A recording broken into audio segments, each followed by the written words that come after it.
നേപ്പാളിൽ social media applications ban ചെയ്തതിനെതിരെ അവിടുത്തെ ജെൻസി വലിയ രീതിയിലുള്ള പ്രതിഷേധം നടത്തുന്ന വാർത്ത നിങ്ങൾ അറിഞ്ഞിട്ടുണ്ട്. സോഷ്യൽ മീഡിയ ആപ്ലിക്കേഷൻസ് യൂസ് ചെയ്ത് സുഖമായിട്ട് ഇരിക്കാനല്ല അവർ പ്രതിഷേധിച്ചത്. അങ്ങനെ ആയിരുന്നെങ്കിൽ ആ ബാൻ റിമൂവ് ചെയ്ത സമയത്ത് തന്നെ പ്രതിഷേധം തണുത്തു പോകുമായിരുന്നു. പക്ഷേ അത് ഇപ്പോഴും കൂടുതൽ ശക്തമായിട്ട് നിൽക്കുകയാണ് ചെയ്യുന്നത്. എന്തുകൊണ്ടാണ് അങ്ങനെ സംഭവിക്കുന്നത് ആലോചിക്കുമ്പോൾ നമ്മൾ സമാനമായിട്ട് രീതിയിലുള്ള പ്രതിഷേധം നടന്നിട്ടുള്ള മറ്റുള്ള രാജ്യങ്ങളിൽ ഉണ്ടായിട്ടുള്ള കാര്യങ്ങൾ എടുത്തു നോക്കേണ്ടതായിട്ടുണ്ട്. കെനിയയിൽ അവിടുത്തെ യൂത്തിന് എംപ്ലോയ്മെന്റ് ക്രൈസിസ് നേരിടുന്ന സമയത്താണ് അവിടെ സർക്കാരിന്റെ കീഴിലുള്ള ആൾക്കാർക്ക് വലിയ രീതിയിലുള്ള ശമ്പളം പരിഷ്കരണം നടത്തുന്നത്.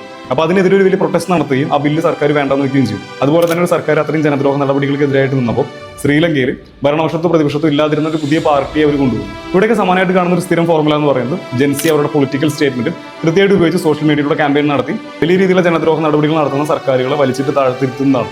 ചിലിയിലും ഇന്തോനേഷ്യയിലും ഉണ്ടായിട്ടുള്ളത് ഇതിന് സമാനമായിട്ടുള്ള സംഭവം തന്നെയാണ്. നേപ്പാളിൽ സംഭവിച്ചത് ഇതിന്റെ ഒരു ബാക്കി പത്രമാണ്. അവിടുത്തെ സർക്കാർ ജനദ്രോഹ നടപടികളിലേക്ക് നടന്നപ്പോൾ അവിടുത്തെ യൂത്ത് ജെൻസി സോഷ്യൽ മീഡിയയിലൂടെ ഒരു ക്യാമ്പയിൻ ഫോം ചെയ്യുകയും ഒരു പ്രൊട്ടസ്റ്റ് ഫോം ചെയ്യുകയൊക്കെ ചെയ്തു.